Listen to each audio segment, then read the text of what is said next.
Հարգելի գործընկերներ, երբ որ Տիկին Վարդանյանը այս ամբիոնից ասեց, որ Արարատը մեր ինքնությունն է, ես կարծում եմ ինքը խփեց ուղիղ նշանակետին, որովհետև ես ուզում եմ բոլորին հիշեցնել, որ Արարատը Հայաստանի տարածքում էր մինչև այն կետը, երբ որ Դաշնակցության իշխանության օրոք այն կորսվեց։ 1918 թվականին, երբ որ հիմնադրվեց առաջին հանրապետությունը, Արարատը Սուրմալուի գավառի շրջանակներում, ինչպես նաև Կարսը Հայաստանի տարածքում էին։ Երբ որ Դաշնակցությունը ավարտեց իր առաքելությունը, Արարատը եւ ամբողջ Սուրմալուի գավառը եւ Կարսը այլևս Հայաստանի տարածքում չեն։ Հետո եկան Դաշնակցության երաշխավորներ բոլշևիկները,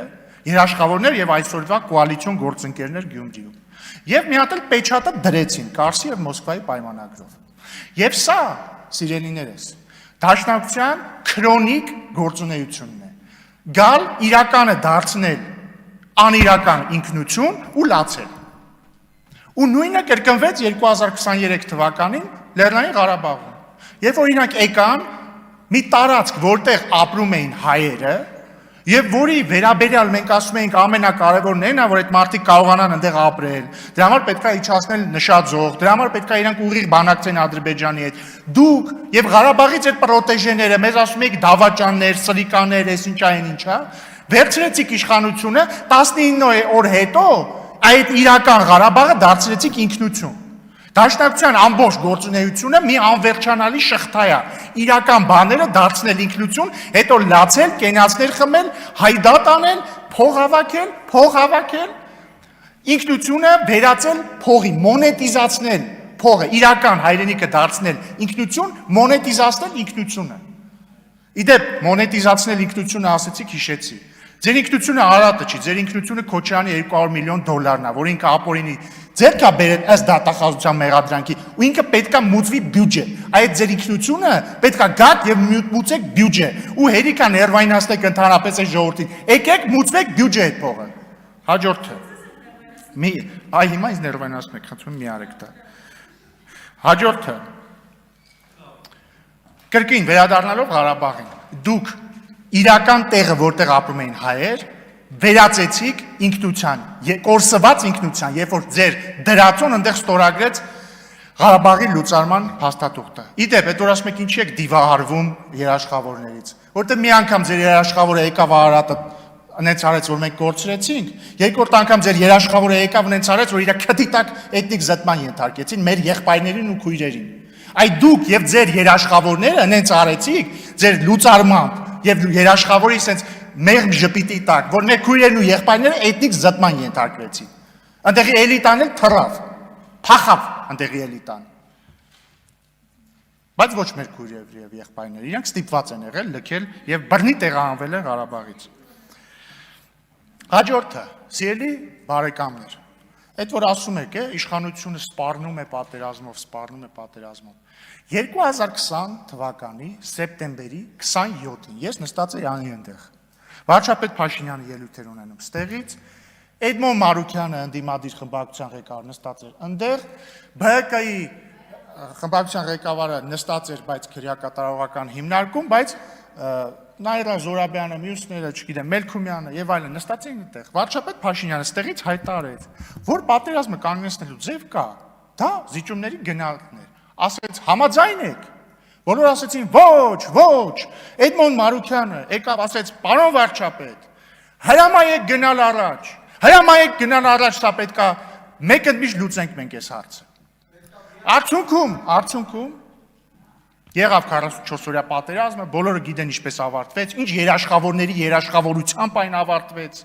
Հետո ինչ եղավ, հետո 2023 թվականին Ղարաբաղում իշխանությունը վերցրեց, կրկին որ երաշխավորի քթի տակ էթնիկ զտում տեղի ունեցավ, ով ծախեց մեզ, ում երաշխավորները ծախեցին մեզ, բոլորը դա գիտեն։ Բայց դրանից հետո, երբ որ հարցնում ես այդ ժամանակվա անդիմադիրներին, իդեպ Դաշնակցությունն էլ արտախորհրդարանական ուժեր, բայց էլի ասում են ոչ մի զիջում եւ այլն։ Բոլորը ասում են դե ժողովուրդ ջան, մենք խաբար չենք, մենք չգիտենք իրերի իրական դրությունը, մենք չգիտենք ռազմական բալանսը ինչպիսին է, մենք խաբար չենք, մենք պատասխանատու չենք։ Ամբողջ մեղավորը Փաշինյանն է, որ չի եկել ուղիղ չի ասել։ Ժողովուրդ ջան, հիմա Փաշինյանը եւ մենք ուղիղ ասում ենք։ Մենք հասել ենք մի կետի, երբ որ խաղաղությունը արդեն իսկ հաստատված է, այդ խաղաղությունը կա, հիմա կա այդ խաղաղությունը։ Այդ խաղաղությունն է պատճառը, որ վերջին 2 տարում ոչ մի զոհ մենք սահմանին չենք ունեցել։ Այդ խաղաղությունն է պատճառը, որ մեր սահմանամերձ գյուղերում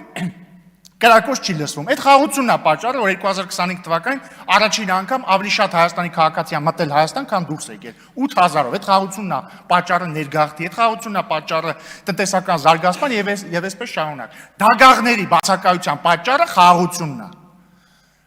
Այն պատճառը, որ դուք հիմա սոցիալական հարցերից կարող եք խոսել, խաղաղությունն է։ Հիմա այս խաղաղությունը պետք է պահել։ Դրա համար հավելյալ ոչ մի գործողություն չի պահանջվում։ Ի տարբերություն 2020 թվականի ոչ մի հավելյալ զիջում, ոչ մի բան չի պահանջվում, ոչ մի բան։ Ընդամենը պետք է պահել այս խաղաղությունը։ Այս խաղաղությունը ո՞նց է կառուցվել։ Այս խաղաղությունը կառուցվել է Վաշինգտոնյան օգոստոսի 8-ի հռչակագրով եւ նաեւ դրան նախորդած օրինակ սահմանազատման կանոնակարգով, որը մենք ստեղ ընդունեցինք, դուք կողմ չքվեարկեցիք։ Եվ այսպես շարունակ, այդ թվում թրիփի շուրջ համաձայնությամբ եւ այսպես շարունակ։ Հիմա դուք եւ ձեր դաշնակիցները, ձեր երաշխավորների, ձեր են սիրած երաշխավորների խավորությամբ, եկել ու ասում եք, եթե մենք գանք իշխանության, մենք վերանայելու ենք այս խաղաղությունը։ Դուք ասում եք, մենք համաձայն չենք թրիփի շրջանակի, պետքա թրիփը լայնացնել, պետքա թրիփը, որը հայ-ամերիկյան նախագիծ է, դրա մեջ ներառել այնպիսի կողմեր, որոնք բաց կոնֆլիկտի մեջ են Ամերիկայի հետ։ Այսինքն այլ կերպ ասած, դուք ասում եք թրիփը չպետք է լինի։ Հաջորդը, դուք ասում եք, որ Ալմատայի հռչակագիրը չի սահմանում սահմաններ եւ պետք է դելիմիտացիայի ընթացքում այլ կրիտերիաներով առաջնորդվել, օրինակ պարոն Մինասյանը ասում էր դեմոգրաֆիական։ Այսինքն դուք վիճարկում եք Ալմատայի հռչակագիրը որպես սահմանազատման հիմք։ Պարոն Մինասյանը հիշում է մի այդ բանավեճի ընթացքում նաև ասում էր, որ խորհրդային Հայաստանի սահմանները, հետեւաբար այն սահմանները, որով մենք անկախացել ենք, անարդար են։ Այսինքն կերկին դուք վիճարկում եք, դուք չեք վիճարկում Ադրբեջանի տարածքային ամբողջականություն, դուք մեր տարածքային ամբողջականությունն եք վիճարկում։ Հաջորդը, խաղաղության պայմանագիրը, նախ դաշնակցությունից, եթե չեմ սխալվում, այն սկզբներում Իշխան Սաղաթելյանն էր ասել, որ չեք ստորագրելու թե ինչ, կամ ես վերջերս նայում մի հատ հատված կար, որ միտքը այնա, որ սա նվաստացուցիչ, Արմեն Ռուստամյանն էր, հիշում եմ, ասում էր խաղաղության պայմանագիրը կարող եմ գտնել հղումը, բան չի լուծում մեր հարցերը եւ այսպես շարունակ։ Բայց ովքեր որ նույնիսկ չեն ասում չենք ստորագրելու, ասում են պետք է նոր երաշխավորներ։ Թե ինչ են անում երաշխավորները, մենք բոլորս գիտենք, բայց նաև ասել, որ պետք է երաշխավորներ, նշանակում է ասել, մենք ուզում ենք վերաբանակցել այս խաղաղության պայմանագիրը։ Եվ հետևաբար, սիրելի բարեկամներ, մենք չենք վախացնում ձեզ, մենք չենք սպառնում ձեզ պատերազմով, մենք կամ ժողովրդին, ձեզ ընդհանրապես մենք ասելիք չունենք։ Մենք ընդհանրապես ասում ենք, հունիսի 7-ին Հայաստանը ունենալու է ընտրություն, այնպիսի ընտրություն, որը ունեցել է եւ նախորդ տարի, եւ նախորդ տարի, եւ 2020 թվականին, եւ 1998 թվականին, եւ այսպես շարունակ։ Այդ ընտրությունից է կախված, մենք ունենալու ենք, պահելու ենք այս խաղաղությունը, թե գնալու ենք պատերազմի։ Հիմա դուք առաջարկում եք պատերազմ, դուք առաջարկում եք վերանայել այս խաղաղությունը։ Դա նշանակում է պատերազմ։ Ոչ թե որովհետեւ քաղաքացիական պայմանագրի գոյությունից է կախված պատերազմը կամ խաղաղությունը, այլ որովհետեւ թե ինչպիսի քաղաքական գիծ է ընտրում Հայաստանը, այդ դրանից է կախված, դա կբերի կպահի խաղաղությունը, թե կբերի պատերազմի։ Հիմա եթե Քոչարյանի քաղաքականությամբ առաջնորդվի Հայաստանը, ըստ որի Հայաստանը չի կարող պարփակվել իր 29743 կիլոմետր քառակուսու մեջ, քանի որ այդ դեպքում մենք բանի պետք չենք լինի, ենթադրում եմ նկատի ունի երաշխավորներին պետք չենք լինի, դա բերելու է պատերազմի։ Դա բերելու է պատերազմի, եթե դուք շարունակելու եք ասել որ գիտեք ինչ կա մեր բանը տարբեր բաներ մեր ինքնությունն են քաղաքականացնելով դա բերելու է պատերազմի։ Լավ դուք չեմ հասկանում, դուք ինքներդ ձեր պատմությունից չեք սովորում։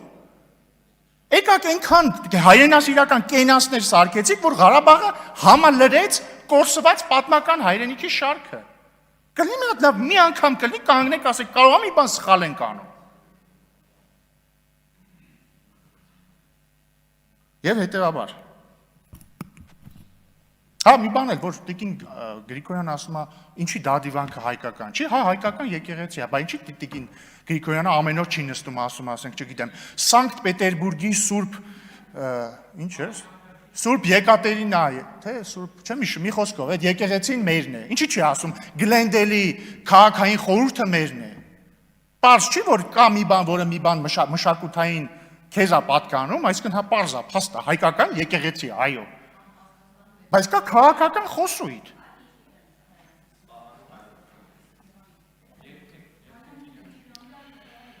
Եվ ավարտելով, սիրելի ժողովուրդ, հունիսի 7-ին մենք ունենալու ենք հստակ ընտրություն։ Պահում ենք, տեր ենք կանգնում այն խաղաղությունը, որի համար ոչ մի զոհություն անհրաժեշտ չէ, կամ վերջին պահին, երբ որ մենք եկել ենք